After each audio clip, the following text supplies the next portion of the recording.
as the last 2 years unfolded, I had a note document on my phone where I jotted down some things that if we were still recording these episodes, like this would be amazing front matter. This would be amazing, like to riff with Ryan and whoever else for 5 minutes or 10 minutes. And so like I started jotting these things down over the last couple of years. So I just plucked out three. There were just three that I wanted to focus on. Two of them are more recently. But I was just like, and whenever these news items hit my desk, my metaphorical desk, I was like, oh my gosh, that is such a yob topic that is so ripe for yob. And the first one was our Speaker of the House here in America, Mike Johnson, and his son were accountability partners with Covenant Eyes. This was a story that broke. Really? Wow. Did you not hear that story? I didn't hear about this. No, Yeah. I can't imagine why. How did you miss it? Yeah, we're not going to get political, but I just was like, that's interesting. I don't know if I'd want to be accountability partners because it was two-way. It wasn't like the dad was just getting his son's Covenant Eyes report. It was vice versa. The son was also getting the father's Covenant Eyes report. And it was this thing that was like really celebrated in Christianity and masculinity, Christian masculinity. And I was like, I don't know. I don't know how I feel about that. Having your dad as your accountability partner is like acute, perhaps even terminal, like straight energy. Yeah. The face Matt's making right now. Matt's face is crinkling. This is a great call for anyone to watch. We're going to pull some YouTube clips for our YouTube channel, so maybe that'll make the cut for our YouTube poll. We'll see. Matt, you're making fantastic faces just then. Do you have any hot takes, Matt, on that? No. First off, what news organization? Where did you get this? This is big news. It was in all the late night shows. They were having a field day with it. I was like, and I felt bad because I was like, at the heart of it, accountability. I don't want to make fun of accountability. I think accountability is a great thing. I think Covenant Eyes and other internet blockers, I think they're doing great work to like help in the name of like helping men preserve their purity and walk with the Lord. Like I admire all that. But I was just trying to figure that out. Like maybe this is a deeper dive for another time, but I was trying to figure it out. Am I jealous of this relationship? Like, am I jealous, or do I feel shame about it, or do I feel just weird or cringy about it, about someone's dad getting the accountability report and vice versa? I was like, I don't know what to do with that. This is something that I would talk about with the boys on the show if we were on the air, but we weren't on the air. So I'm just gonna let that linger. If anyone out there to all these news stories, if you have things to say, leave us a comment as always. I wonder where all the other politicians' accountability reports go. That's a good question. At least we know where the speakers goes. Know where one goes. We know where one goes.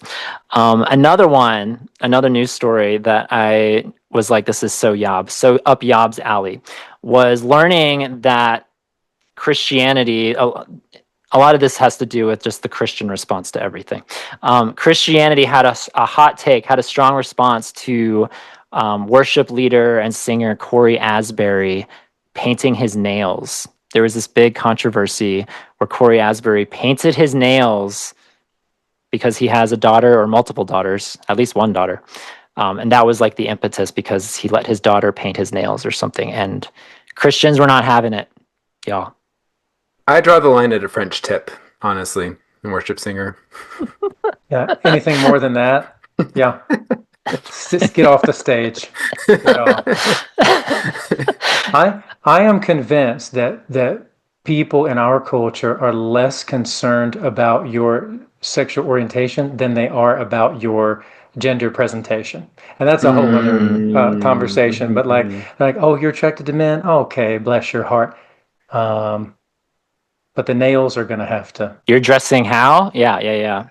No, I mean, honestly, in the last 2 years, I would say that's been an interesting shift. Maybe it was happening before that too, but I think more of this focus on gender issues, trans issues versus sexuality. Maybe that ship has sailed and there's a new ship in harbor. I don't know.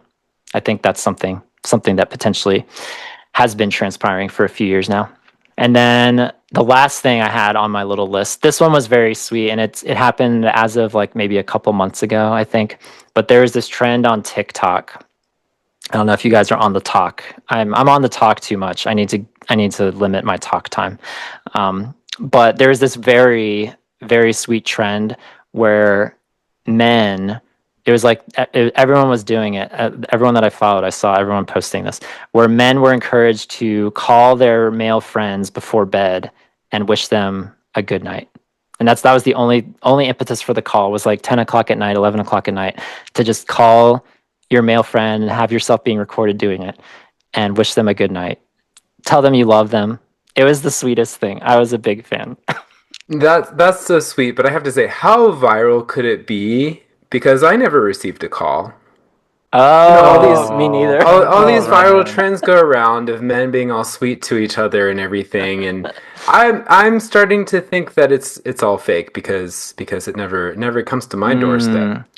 It's AI, right? It's not real. No, Ryan, I should be in bed in about 2.5 hours, and so just don't turn your phone off.